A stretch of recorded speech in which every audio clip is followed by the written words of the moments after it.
का जो बोर्ड है क्लास 10th के लिए, और स्पेसिमेन पेपर है यहाँ पे 2024 के लिए, जो नेक्स्ट ईयर आने वाला एग्जाम है, तो उसका जो बोर्ड ने स्पेसिमेन पेपर इशू किया है उसके बारे में हम डिस्कस करेंगे। So paper is of 100 marks and then time allowed कितना आपके पास 2 आवर्स है। और so you have section A and section B. तो सारे सेक्शन ए में आपको सारे क्वेश्चन करने हैं, सेक्शन बी में कोई 2 क्वेश्चंस करने हैं आपको। वो जो मैं अभी डिस्कस करेंगे हम खाली सेक्शन ए के बारे में कर रहा हूँ मैं। तो पहले देखते हैं यहाँ पे ऑब्जेक्टिव टाइप क्वेश्चन यहाँ पे section A. So first question is basically एक पिक्चर दे रखी है आपको यहाँ पे, ये पिक्चर है और इसमें आपको आइडेंटिफाई करना है कि ये क्या चीज़ हो रही है। तो ऑप्शन में देखते क्या है, physical fitness, growth, mental development, psychological development. देखो फिजिकल फिटनेस आप यहाँ से पता नहीं कर सकते हो पिक्चर से, मेंटल डेवलपमेंट आप इससे भी पता नहीं कर सकते हो, और साइकोलॉजिकल डेवलपमेंट इससे पता नहीं कर सकते। तो यहाँ हमें एक चीज़ दिख रही है, यहाँ पे एक छोटा बेबी है, फिर वो एक बॉय बन रहा है, फिर उसके बाद लास्ट स्टेज तक जा रहे हैं, तो that is growth. So the right answer will B growth. Okay, the second question is the form of nutrition in which the intake of nutrient is oversupplied। तो बेसिकली जब हम न्यूट्रिएंट्स एक over limit से ज़्यादा intake कर रहे हैं तो उसको हम क्या बोलेंगे, तो उसको ओवर न्यूट्रिशन बोलते हैं। अंडर न्यूट्रिशन तो ऑलरेडी हम जब कम खाते हैं, न्यूट्रिशन हम लेस अमाउंट में इंटेक कर रहे हैं, that is under nutrition. So answer will be over nutrition.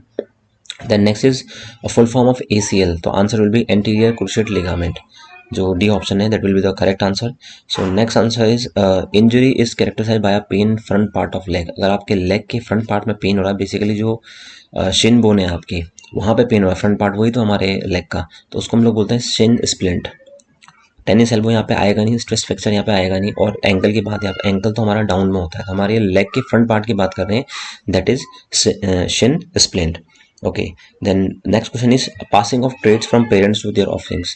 जो भी ट्रेड कैरेक्टरिस्टिक्स हमारे पेरेंट्स से जो नेक्स्ट जनरेशन उनके बच्चों में आ रहे हैं उसको हम लोग क्या बोलते हैं। तो प्यूबर्टी, इन्फेंसी, चाइल्डहुड, ये तो सब क्या है, these are the stages of development है। Heredity will be the right answer. तो यहाँ पे मैं कोशिश करूंगा कि जितने भी ऑप्शन है उसमें से करेक्ट आंसर कौन सा है, और जो और भी ऑप्शंस हैं वो क्या चीज़ डिफाइन कर रहे हैं उसको मैं बताने की कोशिश करूंगा। Then next is principle of sports training suggests that minor changes in training more consistent gain in sports performance। यहाँ पे कहने का मतलब जो प्रिंसिपल्स होते हैं स्पोर्ट्स ट्रेनिंग के, जिसमें अगर हम थोड़ा सा चेंज करना चाहें तो क्या हमें कंसिस्टेंटली स्पोर्ट्स परफॉर्मेंस में गेन मिलेगा? ऑफ कोर्स मिलेगा। तो वो प्रिंसिपल कौन सा है ये हमें बताना है basically. So principle of variance, principle of variance will be the correct answer for this question. So एक बार ये भी डिस्कस करते हैं प्रिंसिपल ऑफ रिवर्सिबिलिटी, मतलब कि दोबारा से आप रिवर्स में जा रहे हो। सपोज आपने कोई एक एक्टिविटी कर रहे हो या 50 kg वेट आप लिफ्ट कर रहे हो और कुछ टाइम के लिए आपने छोड़ दिया, तो आप एकदम से 50 kg नहीं लिफ्ट कर सकते हो, आपको दोबारा से पीछे 20-30 में आना पड़ेगा। उसको रिवर्सिबिलिटी बोलते हैं। प्रिंसिपल ऑफ अडेप्टेशन, जो चीज़ आप अडेप्ट कर रहे हो, ठीक है, जो चीज़ हम क्या कर रहे हैं, अडेप्ट कर रहे हैं। अगर आप रनिंग कर रहे हो दिन में 12-1 बजे, तो आपकी बॉडी उसको अडेप्ट कर लेगी। देन प्रिंसिपल ऑफ स्पेसिफिसिटी, मतलब कि रनिंग के लिए आपके पास रनिंग का कोच होना चाहिए, स्विमिंग करने के लिए स्विमिंग का कोच होना चाहिए, स्पेसिफिसिटी होनी चाहिए ये चीज़। Then next, which among this is not a macronutrient, इनमें से मैक्रोन्यूट्रिएंट कौन सा नहीं है? तो लिपिड्स, बेसिकली जो हमारा लिक्विड पार्ट है, वाटर है, वो मैक्रोन्यूट्रिएंट में आता है। Carbohydrate, protein are also macronutrient, but vitamin है ये आता है हमारा किसमें, माइक्रोन्यूट्रिएंट में। आप और भी कहीं वीडियोस वगैरह देखोगे तो वहाँ पे लिपिड आंसर होगा, बट वाटर भी हम लोग एक लार्ज अमाउंट, माइक्रोन्यूट्रिएंट में सब होता है कि कंज्यूम इन लार्ज अमाउंट, हम जब लार्ज अमाउंट में इनटेक कर रहे हैं तो वाटर भी तो हम लोग कहीं ना कहीं लार्ज अमाउंट में करते हैं। तो वाइटामिन है यहाँ पे क्या है, वाइटामिन माइक्रोन्यूट्रिएंट्स में आता है। Okay, so next is being able to change direction quickly. अगर आप अपने डायरेक्शन सडनली चेंज कर रहे हो, यहाँ पे बास्केटबॉल का एग्जांपल है, तो उसको हम लोग क्या बोलते हैं, एजिलिटी। एजिलिटी मतलब ये होता है कि हम लोग कितनी जल्दी अपने डायरेक्शन चेंज कर रहे हैं, मूवमेंट चेंज कर रहे हैं। तो पावर आपकी स्ट्रेंथ हो गया, स्पीड आपकी, कितनी जल्दी आप डिस्टेंस ट्रैवल कर रहे हो कम टाइम में, कोऑर्डिनेशन आपका, जो आपका न्यूरोमस्कुलर कोऑर्डिनेशन कितना अच्छा है वो चीज़। तो answer will be agility. The next is unit to describe the energy content of food. Food की यूनिट हम किस में मेजर करते हैं, दैट इज कैलोरी में करते हैं हम लोग। ये तो बहुत इजी क्वेश्चन है। The next is the power that help to lift and carry object.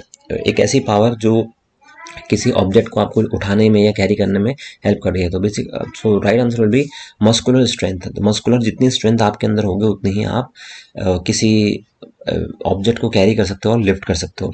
Then cardiovascular Anders, ये हमारे कार्डियोवास्कुलर एंड्योरेंस होता है, जो हमारा हार्ट है, जो हमारे वेन्स है, उनकी एंड्योरेंस। एजिलिटी अभी ऊपर हमने डिस्कस किया था, कोऑर्डिनेशन भी डिस्कस किया था। So right answer will be muscular strength. तो next in which option is not a prevention of an injury. ये थोड़ा क्वेश्चन एक थोड़ा डाउटफुल केस है यहाँ पे, और मैंने इसका आंसर भी टिक नहीं किया है। रीजन मैं भी आपको बता दूंगा, बहुत सारे यूट्यूब चैनल्स में आपको इसका आंसर भी मिलेगा। आई डोंट नो वो क्या कर रहे हैं, हर सब्जेक्ट के वो लोग वीडियो बनाते हैं। तो आज जितने भी आप स्टूडेंट्स हो, मैं आपको यही सजेस्ट करूंगा कि जितने भी अगर आप ऑनलाइन पढ़ रहे हो तो कोशिश करो कि जो फिजिकल एजुकेशन के चैनल्स होंगे या फिजिकल जो टीचर्स हैं वही पढ़ाते होंगे उसी से आप जाइए। जो डिफरेंट डिफरेंट सब्जेक्ट्स के वीडियोस बना रहे हैं उसी चैनल पे, वो ठीक नहीं है। So which option is not a prevention of injury. ये कह रहे हैं कि इनमें से कौन सा इंजरी का प्रिवेंशन नहीं करता है। तो first option is warming up and cooling down to be done. देखो ऑफकोर्स ये प्रिवेंशन है, जितना आप वार्म अप करोगे, कूलिंग डाउन करोगे तो आप बचे रहोगे इंजरी से। आपने फुटबॉलर्स को देखा होगा, वो लोग वार्म अप करते हैं और उसके बाद कूलिंग डाउन भी करते हैं। तो ये तो बिल्कुल सही है कि प्रिवेंशन इससे बच सकता है। फिटनेस ऑफ पार्टिसिपेंट, अगर फिटनेस ही नहीं रहेगी और आप फोर्सफुली किसी स्पोर्ट्स में इन्वॉल्व हो तो ऑफकोर्स आप इंजरी को फेस करोगे। Then proper training of skill, proper training of skill, अगर आपने किसी स्किल की प्रॉपर ट्रेनिंग नहीं कर रखी है तो आपको कहीं ना कहीं इंजरी हो सकती है। सपोज मान लो आप फुटबॉलर हो, आप डिफेंडर हो, आपको टैकल करना है, अगर आपको नहीं आता टैकल करना तो आपको इंजरी हो सकती है। अगर आपको ये नहीं पता कि हमें कब हमारे थाइज स्लाइड करेंगे तो आपको इंजरी हो सकती है। क्रिकेट में आपको ये नहीं पता कैच कैसे करना है, जो आपकी पोजीशन है हैंड्स की वो कैसे होनी चाहिए, तो आपको इंजरी हो सकती है। तो ये भी आंसर बिल्कुल इसका करेक्ट है कि प्रिवेंशन ऑफ इंजरी के लिए ट्रेनिंग की स्किल होना इंपॉर्टेंट है।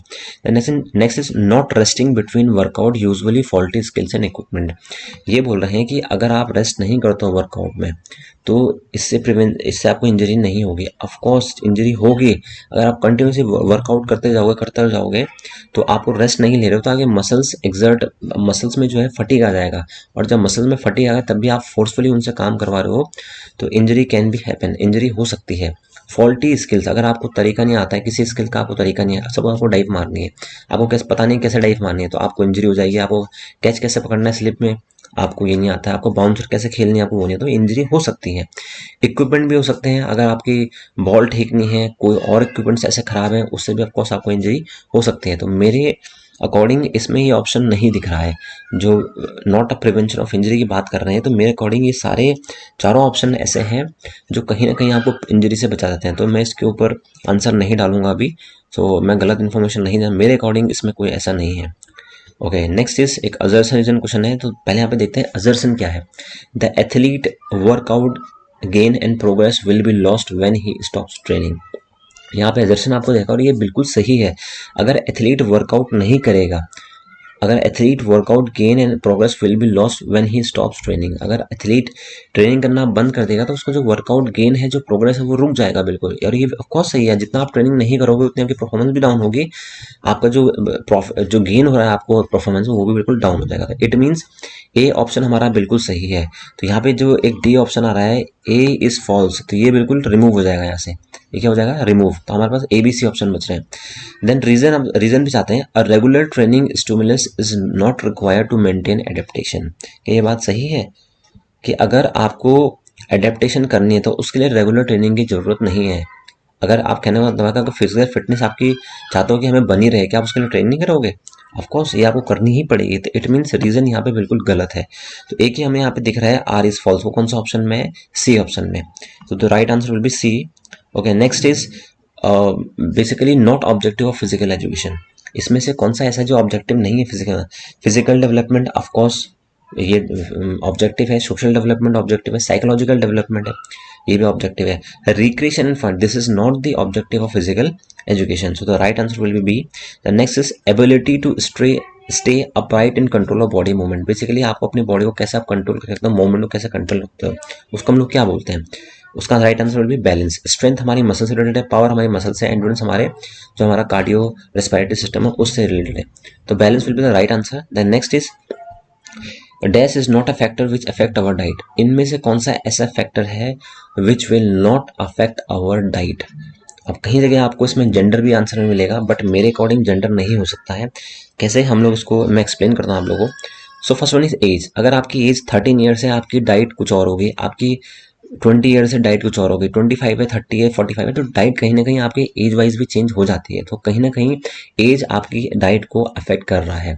आपको कार्बोहाइड्रेट एक एज में ज़्यादा चाहिए, एक एज में कम चाहिए, प्रोटीन ज़्यादा चाहिए, एक में कम चाहिए, फैट ज़्यादा चाहिए, कम चाहिए। तो एज कहीं ना कहीं आपको इम्पैक्ट कर रही है। Next is gender. जेंडर हम लोग बात करते हैं मेल फीमेल की। तो जो एक मेल की डाइट है और एक फीमेल की डाइट है, उसमें बहुत डिफरेंस है। उसमें क्या है, बहुत डिफरेंस है। और अगर आप अगर सपोज मतलब 10 ईयर्स का या 15 ईयर्स का मेल है और 25-35 ईयर्स का है, तो उनकी डाइट में भी डिफरेंस होगा। एक फीमेल है 10 ईयर्स की और 25 ईयर की फीमेल, तो उनकी डाइट में भी डिफरेंस होगा। तो कहीं ना कहीं जेंडर भी रिस्पॉन्सिबल है डाइट के लिए। Okay, next is body weight. Body weight भी मैटर करता है। कहीं ना कहीं आपकी बॉडी, अगर आपका बॉडी वेट कम है आप डाइट ज़्यादा करोगे, बॉडी वेट कम है आपका तो आप डाइट ज़्यादा यूज़ करोगे, और अगर बॉडी वेट बहुत ज़्यादा है तो आप कहीं ना कहीं आप डाइट थोड़ा कम यूज़ करोगे। डिपेंड करता है इंडिविजुअल बॉडी पे। तो I think body weight is also responsible for the diet. Next is personality. Personality आपकी कैसी है, ये आई थिंक डाइट के लिए कोई मैटर नहीं करता है। पर्सनैलिटी आपके फिजिकल अपीयरेंस भी होता है, आपका बिहेवियर भी होता है, आपका जो इंटेलेक्चुअल थिंकिंग है उस पर भी डिपेंड करता है। आप पर्सनैलिटी मत सोचना कि खाली आउटर अपीयरेंस की हम लोग बात कर रहे थे, तो पर्सनैलिटी अलग अलग टर्म्स पे होती है। तो आई थिंक इस क्वेश्चन के according the personality will be the right answer. आपको कहीं कहीं जेंडर में मिल जाएगा, बट मेरे अकॉर्डिंग ये नहीं है। मेरे अकॉर्डिंग है that is personality. Okay, next is an ankle sprain is an example of. जो एंकल स्प्रेन होता है, जो मोच आ जाती है हमारी, बेसिकली इसमें लिगामेंट हमारा टेयर होते हैं। तो वो इंजरी कौन सी है, तो वो इंजरी हमारी सॉफ्ट टिश्यू इंजरी। कौन सी है, soft tissue injury. Concussion, concussion हमारे हेड पे होता है। तो हम क्वेश्चन में क्या पूछ रहे हैं, एंकल की बात कर रहे हैं, तो कंकशन तो होगा नहीं। बोन फ्रैक्चर, हम बात कर रहे हैं बोन फ्रैक्चर की, तो ये किस में आता है, ये तो जब हड्डी टूट जाती है फ्रैक्चर में तब आएगा। एब्रेशन, एब्रेशन बेसिकली जब आपकी स्किन थोड़ा रब हो जाती है, जैसे आप सपोज किसी रफ सरफेस में सीमेंटेड आप गिर गए, तो आपके कभी कभी चोट लग जाती है एल्बो में, तो वहाँ पे आपको स्किन रब हो जाती है, नीज पे हो जाती है। तो राइट आंसर भी soft tissue injury. Okay, next question is according to the principle of overload, इनमें से कौन सा सही है। प्रिंसिपल ऑफ ओवरलोड मतलब होता है कि जितना आप लोड ले रहे हो उससे थोड़ा आपको ज़्यादा लेना है। सपोज आप डेली जिम जाते हो, आप 20 kg लिफ्ट कर रहे हो, तो कहीं ना कहीं आपको 25 kg, 27 kg, 30 kg लिफ्ट करना ही पड़ेगा। So first right answer will be there, A option, there should be a greater load on the body than normal. जितना लोड आप कैरी कर सकते हो उससे आपको थोड़ा ज़्यादा लेना पड़ेगा, तभी परफॉर्मेंस इंप्रूव होगी। बी ऑप्शन इसमें should not be greater load on the body than normal, ये तो कोई सेंस नहीं बनता है। अगर आप एक ही वेट से एक ही ट्रेनिंग करते रहोगे तो कोई परफॉर्मेंस नहीं आएगी, कुछ दिन होगी उसके बाद नहीं होगी। तो लोड से कम तो आप ले ही नहीं सकते हो। Then training load should be static. क्या ट्रेनिंग लोड स्टैटिक होना चाहिए, क्या आप जिम जा रहे हो, आप एक साल जिम 20 kg में कर सकते हो, ये पॉसिबल नहीं है। Next, training load should B extreme. Training load बहुत एक्सट्रीम होना चाहिए। आप 20 kg लिफ्ट करो, कल आपने 30 किया, परसों 40 किया, तो it will be dangerous. So the right answer will B A option. Okay, next question is range of motion of joints और ग्रुप ऑफ जॉइंट्स। ये तो बहुत इजी क्वेश्चन है। फ्लेक्सिबिलिटी उसी को हम लोग बोलते हैं range of motion of joint. Okay, next is periodisation. So periodisation means right answer will be D, systematic planning of athletic और फिजिकल ट्रेनिंग। मतलब कैसे आपको एक ट्रेनिंग ऑर्गेनाइज करनी है, उसमें आप अलग अलग पीरियड में उसको डिवाइड करते हो, कितने दिन हमें क्या करना है, क्या करना है, इसको बोलते हैं पीरियडाइजेशन। तो regular training of sports and games, इसको ये तो हम रेगुलर ट्रेनिंग कर रहे हैं नॉर्मली, तो कुछ नहीं होता है। So right answer will be D option. Then next question is match the following यहाँ पे। सो मैच करना है आपको। सो कार्डियोवास्कुलर इंडेक्स किससे हम मेजर करते हैं, कार्डियोवास्कुलर हम मेजर करेंगे द कूपर रन टेस्ट, ये जो हमारा फोर्थ ऑप्शन है। तो आपको ये देखना है कि फर्स्ट में फोर्थ ऑप्शन कौन सा है, ये किस में आ रहा है, सी में। बाकी अगर आप नी भी पता करोगे तो भी कोई प्रॉब्लम नहीं है। तो आंसर आपको फर्स्ट, जो हमारा आंसर इससे पता चल जाएगा, फर्स्ट का फोर्थ वो खाली एक ही ऑप्शन में है।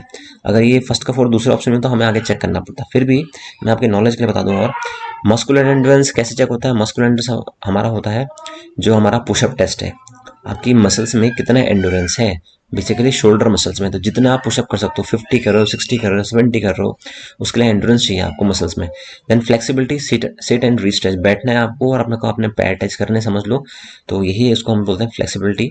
देन कोऑर्डिनेशन, कोऑर्डिनेशन के लिए बॉल टॉस, आप एक बॉल को टॉस करो, उसको आप पकड़ना है, तो ये आपके हैंड और आई का कोऑर्डिनेशन होता है। So these are the objective type questions of from section A. और जो नेक्स्ट आने वाला है दैट इज क्वेश्चन 2, ये थ्योरी पार्ट है, मैं इसका नेक्स्ट वीडियो में आपको लेके आऊँगा। सो आई थिंक आपको क्लियर होगा। ऑब्जेक्टिव टाइप काफ़ी इजी क्वेश्चन है इसमें, जो क्लास 10th है ICSE बोर्ड के लिए 2024 का स्पेसिमेन पेपर में डिस्कस कर रहा था यहाँ पे। So I have discuss only section A, और जो सेक्शन ए का थ्योरी पार्ट है वो अपने नेक्स्ट वीडियो में लेके आऊँगा। और रेस्ट जितने भी आंसर्स हैं इसमें आई थिंक मैंने एक आंसर नहीं दिया है, जिसके अकॉर्डिंग मेरे अकॉर्डिंग वो उसका आंसर ऑप्शन में नहीं था। तो जिस चीज़ का मुझे डाउट है मैं आपको गलत चीज़ नहीं बताऊंगा। काफ़ी यूट्यूब चैनल्स में या वीडियोज़ में आपको आंसर ज़रूर मिलेंगे। तो मैंने हर एक क्वेश्चन में आंसर्स को उनके रीज़न के साथ एक्सप्लेन किया है। हाँ, किसी में नहीं किया होगा वो हो सकता है, but in case if you have any problem then आप कमेंट सेक्शन में मुझे पूछ सकते हैं कि सर इस क्वेश्चन में क्या प्रॉब्लम है, इसका आंसर यही क्यों है। तो मैं बिल्कुल आपकी हेल्प करूँगा। और आई वुड सजेस्ट कि मैं जितने भी बच्चे ये वीडियोज़ देख रहे हैं मेरी, अगर आपको मेरे मेरे चैनल से नहीं पढ़ना है या आपको कुछ डाउट लग रहा है तो आप दूसरे चैनल पे भी जा सकते हैं, बट आई वुड सजेस्ट कि आप उसी चैनल में जाएं जो फिजिकल एजुकेशन से रिलेटेड हो। ऐसा ही चैनल मत ढूंढना जिसमें वही टीचर एक फिजिकल की वीडियो बना रहा है, फिजिक्स की भी, केमिस्ट्री की भी, अकाउंट्स की भी। ऐसे चैनल को आप इग्नोर करिए कि उसमें काफ़ी जो इन्फॉर्मेशन है वो बहुत उसमें फॉल्ट है, उस जो ऑप्शंस हैं वो बिल्कुल करेक्ट नहीं है। जितने एग्जांपल मैं आपको स्पोर्ट्स के दे रहा हूँ, जिम के दे रहा हूँ, मैंने एग्जांपल काफ़ी दिए हैं, तो वो ये नहीं दे सकते हैं क्योंकि वो उस बैकग्राउंड से नहीं है। सो ये मेरी एक रिस्पॉन्सिबिलिटी है आप लोग को अवेयर करना। मैं आपको फोर्स नहीं करूँगा कि आप खाली मेरे चैनल तक ही रहिए, आप जरूर मेरा चैनल देखिए, बट आप मेरे चैनल के साथ कोई और चैनल भी देखिए ताकि अगर आपको कोई डाउट हो तो वहाँ क्लियर हो सकता है। अगर मेरे चैनल से आपको डाउट सारे क्लियर हो तो कोई प्रॉब्लम नहीं है, और मेरे चैनल से अगर आपको समझ में नहीं भी आ रहा है तो आप मुझे बता सकते हैं, और नहीं भी आ रहा तो आप दूसरे चैनल पर भी जा सकते हैं। बट आई वुड सजेस्ट कि आप एक प्रॉपर जो ऑथेंटिकेटेड चैनल होगा, फिजिकल एजुकेशन जो टीचर होंगे या उन सब्जेक्ट्स बैकग्राउंड से रिलेटेड हैं, उन्हीं के पास आप जाइए। Okay, thank you.